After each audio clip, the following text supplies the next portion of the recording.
Okay, so we are from group 1C and we are talking about stepper motor. So this is our group members.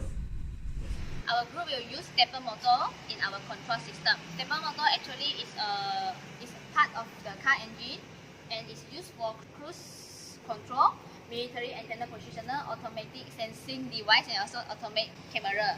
The normal stepper motor, which used in open loop configuration, cannot function properly in the condition of overload, loss of step, and unsynchronized between the actual rotor movement also will affect the performance of the normal stepper motor, and it's impossible to check the rotor position.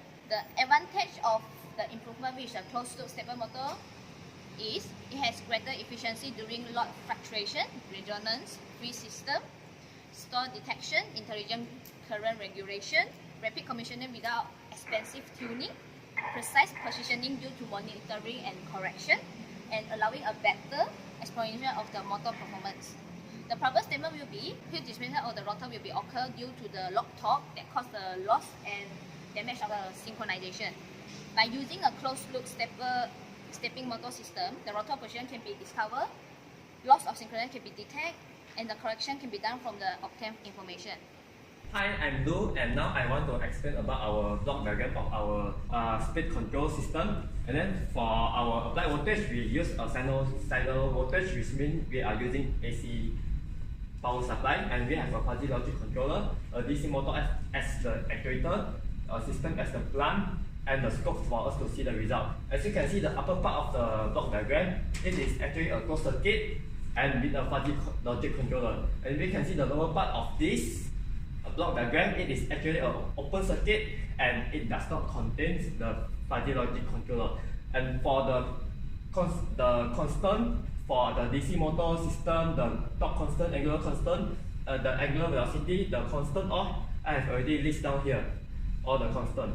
Next, so for our fuzzy logic setting, I have set the input voltage from -5 to 5 volt, and for the output, I already set from -300 to 300 radian per second for the speed. And then for the rules of the fuzzy logic, I will let my friend Ong to explain, and this is the complete block diagram of the speed control system. Okay, hi, so I'm Ong, and so now I will try to explain about the fuzzy logic controller. So basically a fuzzy logic controller is a basic controller which relies on the degrees of the state of the input, and then it will assign a particular output depending on the probability of the state of input. And it's actually a very basic logic program, which is the if, else, then basic logic. As an example, if A and B, then Z is the output. Yeah, so basically it's like that. Yeah, proceed. Okay, so now what we are trying to do in this project is we want to apply the fuzzy logic controller in the speed lock applications. So basically in this program, the speed limit will be fixed by the user, and then the fuzzy controller's logic is if the voltage input is high, and then the output velocity will be low, or whereas if the input voltage is low, the output velocity will be high. Yeah. So hence the output will be the system will decrease the speed of the motor if it exceeds the speed limit set by the user, whereas the system will increase the speed to the limit set by the user if the speed of the current of the motor current running is below the speed limit. Yeah. So for more information of the graph, it will be explained by my partner Krishnaraja. Yeah.